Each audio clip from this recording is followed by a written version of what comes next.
बिस्मिल्लाहिर्रहमानिर्रहीम। कैसे हैं आप लोग? अच्छा, मैंने सोचा कि आपको जो है वो JSMU का पेपर आ रहा है, एंट्री टेस्ट आ रहा है 18 को, तो मैंने सोचा कि आप लोगों को प्रोवाइड कर दूं पास पेपर्स। मुझे पास पेपर्स कैसे मिले? बच्चों का क्वेश्चन होता है, तो वो ये है कि इसका आंसर कि मेरे पास जो स्टूडेंट्स पढ़ने के लिए आते हैं, जो पढ़ते हैं, तो मैं उनसे कहती हूँ कि आप लोग अपना ऑनलाइन जो बच्चे पढ़ते हैं ना, मैं उनसे कहती हूँ कि आप लोगों को जो भी टेस्ट दे के आते हैं, मेमोराइज होते हैं लास्ट ईयर के स्टूडेंट्स, तो वो मुझे फ़ौरन से टेक्स्ट कर दिया करें, ताकि मैं उनको बना के आप लोगों के साथ शेयर कर सकूँ। एंड सेकेंडली कि अगर आप लोग इंटरेस्टेड हैं FLPs देने में, फुल लेंथ पेपर तो मैं ऑनलाइन लेती हूँ, तो आप वो कमेंट कीजिए, ताकि मैं आप लोगों को जो है वो व्हाट्सएप ग्रुप में ऐड कर दूँ कम्युनिटी में, और आप लोग वहाँ पे ऐड हो जाएं इजीली। या मैं लिंक दे दूँगी व्हाट्सएप की, वहाँ से ज्वाइन करें, ताकि आपको फुल लेंथ पेपर जो है अटेंड कर सकें। उसमें मैं आपको इसके PDF वगैरह भी सेंड कर दूँगी। पास पेपर के टॉपिक्स जो हैं वो भी हैं मेरे पास पड़े हुए, कि कौन कौन से इंपॉर्टेंट हैं। कुछ बच्चे मुझे जो है वो टॉपिक सेंड कर देते कि मिस इसमें से आया थे क्वेश्चन, तो वो भी मेरे पास पड़े हुए हैं। ठीक है, ये कुछ क्वेश्चंस हैं जो कि बच्चों को याद थे। इसमें से जो ऑप्शंस आगे पीछे हो सकते हैं, लेकिन जो मेन टॉपिक्स हैं वो यही होते हैं। अच्छा, मैं आप लोगों को बात बता दूँ, JSMU का पेपर बाकी यूनिवर्सिटीज़ के मुकाबले में जो है वो थोड़ा डिफ़िकल्ट आता है। मैं मानती हूँ कि डिफ़िकल्ट देते हैं वो लोग, तो टफ़ देते हैं, वो थोड़ा मॉडरेट देते हैं। ये तो नहीं कहूँगी कि MD कैट के बराबर का आता है, बट मॉडरेट आता है। ईजी भी नहीं होता, टफ़ भी नहीं होता बहुत, लेकिन मॉडरेट होता है। वो ज़्यादातर जो है ना JSMU वालों का, आप भले फॉर्म डी के लिए दे रहे हो, फार्म डी के लिए दे रहे हो, DPT के लिए दे रहे हो, BSMT किसी के लिए भी दे रहे हो, नर्सिंग के लिए, जो JSMU का फेवरेट टॉपिक्स होते हैं, जो चैप्टर होते हैं ना, वो प्लांट्स होते हैं। प्लांट्स, बैक्टीरिया, समझें, बायो का पूरा जो पोर्शन होता है ना, उसके अंदर वो ज़्यादातर जो है बॉटनी होता है। ठीक है, तो प्लांट्स के बारे में अभी भी आप लोग के पास टाइम है, 4 to 5 डेज़ हैं, तो प्लांट्स के चैप्टर्स को जो है वो पानी समझ के जो है वो पी लीजिए, इस तरह कर लीजिए। प्लांट्स के चैप्टर से वो बहुत देते हैं हमें। और वो जो चैप्टर है आपका क्लास 11 में, अल्टरनेशन, वो क्या नाम है, किंगडम प्लांट जो है वो, उसको अच्छे से जो है वो सब को मेमोराइज़ कर लीजिए, वो चैप्टर बहुत इंपॉर्टेंट है। अच्छा, आपसे फर्स्ट क्वेश्चन पूछा जा रहा है कि what type of plant is a fungus, mosses, alternation और generation, bacteria, viruses, studies of virus, जो बैक्टीरिया, ये सब जो होती हैं ये भी पढ़ लीजिए, बहुत इंपॉर्टेंट होती हैं। What type of plant is fund. अच्छा देखें, पैटर्न तो सबको पता ही है, मैथ्स में नहीं होती है, इसके अंदर आपकी बायोकेमिस्ट्री की फ़िज़िक्स होती है, और एक और होती है, वो होती है आपकी लॉजिकल रीजनिंग। मैं कहूँगी कि आप लोग लास्ट ईयर के जो MD कैट का पेपर है ना बायो का, वो सॉल्व कर लीजिए, लास्ट ईयर का और उससे लास्ट ईयर का, इस साल जो है बल्कि, वो जो है वो सॉल्व करके जाइएगा बायो का। अच्छा, what type of plant is a fund क्या होते हैं, कौन से टाइप ऑफ प्लांट होते हैं? नॉन फ्लावरिंग प्लांट्स होते हैं। जब आप इसको और रीड करेंगे तो आपको और आइडिया होगा। इसके बाद what is the study of cell, tissue या ऑर्गन इज़ कॉल्ड, तो ये क्या कहलाती है? आपकी हिस्टोलॉजी कहलाती है। ठीक है, ये सब पढ़ लीजिएगा। इसके बाद है what is the study of viruses called, viruses की स्टडी क्या कहलाती है? वायरोलॉजी कहलाती है। ठीक है, माइकोलॉजी जो है ना वो होती है आपके पास फंजाई की। ठीक है, फंजाई की जो होती है फंगस की, उसको कहते हैं माइकोलॉजी। बैक्टीरिया की बैक्टीरियोलॉजी, और पैरासाइट की पैरासिटोलॉजी। नेक्स्ट है आपके पास, तो इसकी वायरस की वायरोलॉजी कहलाती है। जब बोलें कि वायरस की हो गई, बैक्टीरिया की हो गई, माइक्रो ऑर्गेनिजम्स की स्टडी क्या कहलाती है, तो वो आपको ऑब्वियसली पता है, माइक्रोबायोलॉजी होती है फिर वो। इसके बाद है what is the term for alternation of generation in plants, ये पढ़ के जाएगा, इंपॉर्टेंट होता है ये। तो अल्टरनेशन ऑफ जनरेशन ही कहलाती है वो। What is the sporophyte generation in plants, sporophyte generation plants के अंदर क्या होती है? डिप्लॉयड होती है। ठीक है, 2N होती है मतलब। और गैमेटोफाइट्स में क्या होती है? गैमेटोफाइट की वो है हैप्लॉइड होती है। ये एक दफ़ा टॉपिक को रीड कर लीजिएगा, सिंगल होता है इसके अंदर। अच्छा, नेक्स्ट आपके पास what is the reproductive part in female plants, female के अंदर कौन सा होता है? कार्पेल होता है, जिसके अंदर आता है आपका स्टाइल, स्टिग्मा, ओवरी। ठीक है, नेक्स्ट है जो आपके पास मेल के अंदर होता है, मेल में जो है मेल प्लांट्स में रिप्रोडक्टिव पार्ट होता है वो स्टेमन होता है, जिसके अंदर आपका एंथर और फिलामेंट आते हैं। What is the type of ribosomes to prokaryotes है? प्रोकारियोट्स के पास कौन से सेल्स होते हैं, राइबोसोम्स होते हैं? वो 70S होते हैं। यूकारियोट्स के बाद 80S होते हैं। Which pigment is responsible for photosynthesis, photosynthesis के लिए कौन सा पिगमेंट यूज़ होता है? रिस्पॉन्सिबल होता है? क्लोरोफिल होता है, ग्रीन कलर जिसका जो देता है हमें। What are enzymes made up of? Enzymes किससे बने हुए होते हैं? इंजाइम प्रोटीनस होते हैं नेचर के अंदर, तो किससे बने होते हैं? प्रोटीन से बने होते हैं। अच्छा, ये आपको जो है वो थोड़ा ना वो करने के लिए दिया हुआ है यहाँ पे कि थाउजेंड्स ऑफ अमाइनो एसिड से बने होते हैं इंजाइम्स, यहाँ पे प्रोटीन से बने होते हैं, ठीक है। तो आपसे इंजाइम्स पूछा है ना, इंजाइम जो है वो प्रोटीन से बने होते हैं। अगर बोलते हैं कि प्रोटीन किससे बने हुए होते हैं, तो वो अमाइनो एसिड से बने हुए होते हैं। अच्छा, नेक्स्ट मूव करते हैं। What is the dominant phase in life cycle of mosses? Mosses के अंदर डोमिनेंट फेज क्या होता है, मेन बॉडी क्या होती है? सबसे पहले तो आपको पता होना चाहिए कि मॉसिस कौन से फ्लावर्स होते हैं।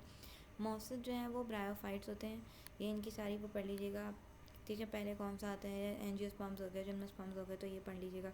मॉसिस ब्रायोफाइट्स होते हैं। ब्रायोफाइट्स में जो मेन बॉडी डोमिनेंट फेस होता है वो क्या होता है? गैमेटोफाइट होता है। अच्छा, नेक्स्ट पढ़ते हैं हम। Mosses belong to which plant group? वही क्वेश्चन आ गया, ब्रायोफाइट्स में आते हैं मॉसिस, ठीक है। फर्न आपके शायद एंजियोस्पर्म्स में आते हैं, जिम्नोस्पर्म्स में आते हैं, मुझे जितना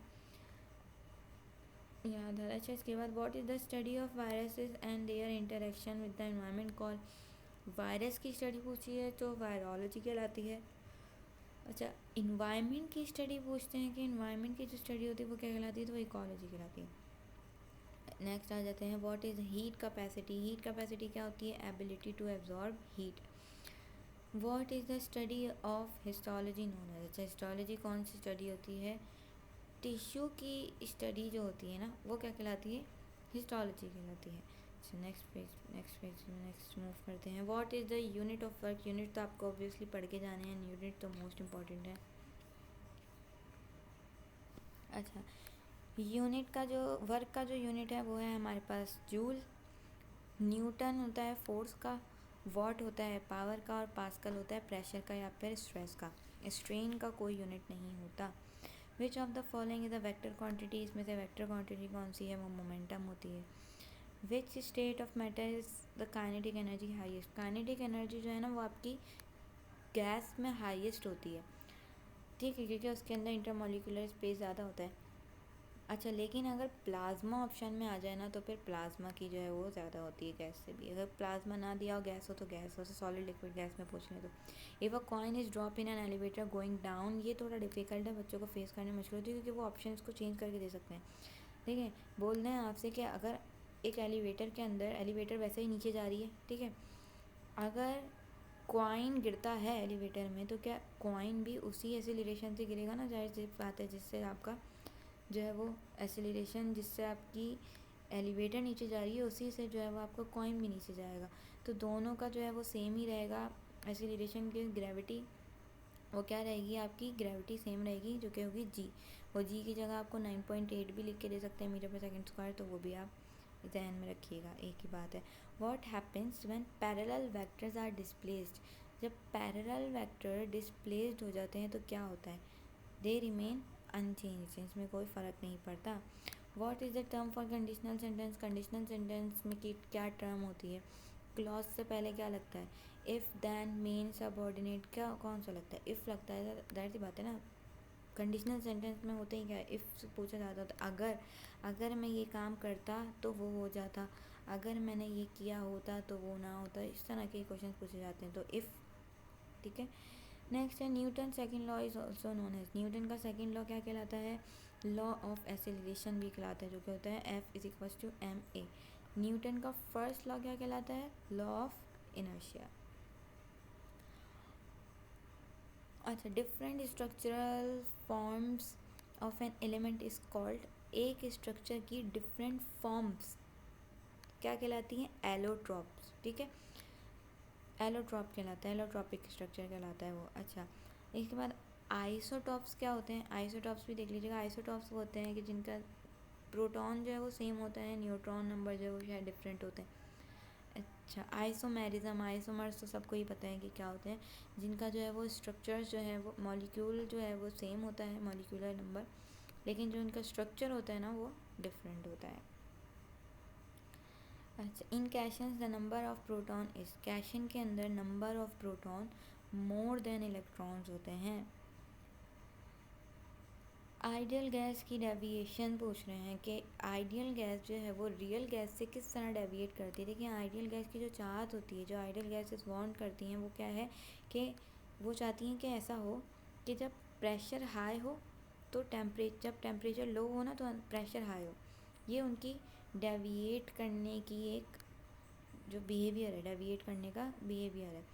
तो ये याद रखिएगा, इसमें आएगा बोथ ए एंड बी। ये टॉपिक आप लोग जब पढ़ेंगे तो आपको समझ में आ जाएगा। How many electrons are in d orbital. D orbital में कितने इलेक्ट्रॉन होते हैं? सिंपल 10 होते हैं।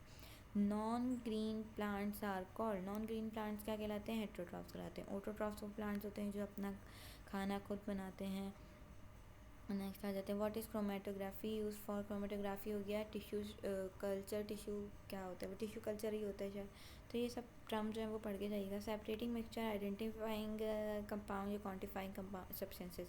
तो ऑल ऑफ दिस क्रोमेटोग्राफी जो है, क्रोमेटोग्राफी वो इन तीनों के लिए यूज़ की जाती है। अच्छा, what is the next element in a protein? Carbon. अच्छा, कार्बन के प्रोटीन की जो चेन बनती है ना, उसमें कार्बन के बाद आप बोल रहे हैं कि कौन सा जो है एलिमेंट नेक्स्ट लगेगा।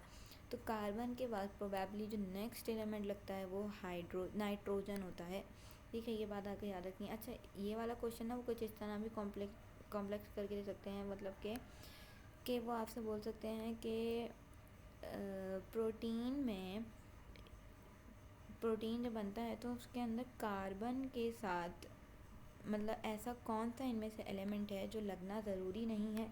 ठीक है, या लगना ज़रूरी है। अगर ज़रूरी बोल दें इम्पॉर्टेंट तो नाइट्रोजन है। नाइट्रोजन नहीं होगा तो आपका अमाइनो एसिड नहीं बनेंगे। तो प्रोटीन के जो होता है वो नाइट्रोजन इम्पॉर्टेंट है, नाइट्रोजन लगता है। सल्फ़र जो है वो इम्पॉर्टेंट लेस इम्पॉर्टेंट है। नेक्स्ट है आपका bacteria do not depend on. ये डो नॉट डिपेंड ऑन है, ये आर जो है वो गलती से लग गया है यहाँ पे। Bacteria do not depend on oxygen. वो बैक्टीरिया जो ऑक्सीजन पे डिपेंड नहीं करते वो क्या कहलाते हैं? एन एरोबिक कहलाते हैं। जो ऑक्सीजन पे डिपेंड करते हैं वो एरोबिक कहलाते हैं। अच्छा, इसके बाद है basic unit of nucleic acid. Nucleic acid का बेसिक यूनिट, न्यूक्लिक एसिड पता है डीएनए आरएनए में होता है, इसका बेसिक यूनिट क्या होगा? न्यूक्लियोटाइड। अगर सल्फर लगा हटा हुआ है तो न्यूक्लियोसाइड है, वरना न्यूक्लियोटाइड है। प्रोटीन, अमाइनो एसिड, प्रोटीन का ही बेसिक यूनिट्स अमाइनो एसिड्स होते हैं। अच्छा, ये bread black mould belongs to. Bread के ऊपर डबल रोटी, जो डबल रोटी होती है आपके पास, उसके ऊपर जो ब्लैक मोल्ड लग जाती है, मोल्ड का मतलब क्या होता है? फफूंदी जिसे हम बोलते हैं, वो लग जाती है। वो किसकी वजह से होती है? तो किसकी वजह से होती है वो? माइकोटा की वजह से होती है। ड्यूट्रोमाइकोटा की वजह से होती है। ठीक है। अच्छा, ये कुछ इंपॉर्टेंट एमसीक्यूज़ थे जो मैंने आपके साथ शेयर करे हैं। इनकी प्रैक्टिस करें लाजमी। इन्हें टॉपिक्स को अच्छे से रीड करें। मैंने फिर से बोली हूँ कि अगर आप लोग विलिंग हैं JSMU में एडमिशन लेने के लिए, प्लांट के टॉपिक्स को, प्लांट के चैप्टर को अच्छे से रीड करके जाइएगा। और अगर आपको FLPs जो हैं वो चाहिए, फुल लेंथ पेपर जो मैं कंडक्ट कर रही हूँ ऑनलाइन, तो वो आप लोग मेरे व्हाट्सएप ग्रुप में ऐड हो जाए। मैं आपको लिंक जो है वो इसके अंदर शेयर कर दूँगी। और इंशाल्लाह मेरे पास कुछ टॉपिक्स पड़े हैं, वो भी मैं आपसे शेयर करूँगी कल तक। वो मैं आपको वो भी अपलोड कर दूँगी क्योंकि टाइम अब कम है। ठीक है, तो जब तक के लिए आप लोग इसकी प्रैक्टिस करें एंड टेक केयर। अल्लाह हाफिज़।